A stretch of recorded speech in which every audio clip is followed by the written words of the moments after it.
മൂന്നാറിലും പരിസര പ്രദേശങ്ങളിലും ജനവാസ മേഖലയിൽ ഇറങ്ങി നാശം വിതയ്ക്കുന്ന പടയപ്പ എന്ന് വിളിക്കുന്ന ആന മദപ്പാടിൽ. ജനങ്ങൾ ജാഗ്രത പാലിക്കണമെന്ന് വനംവകുപ്പ് അറിയിച്ചു. പൊതുവെ ശാന്തനായ പടയപ്പ മദപ്പാട് കാലത്താണ് അക്രമാസക്തനാകുന്നത്.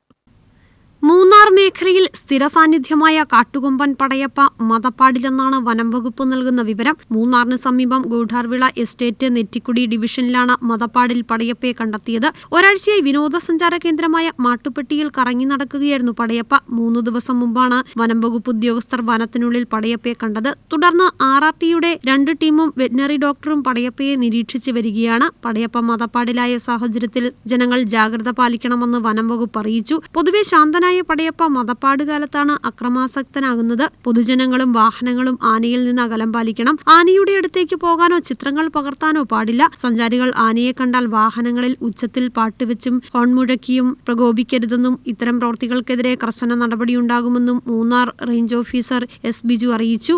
News bureau, Adimali.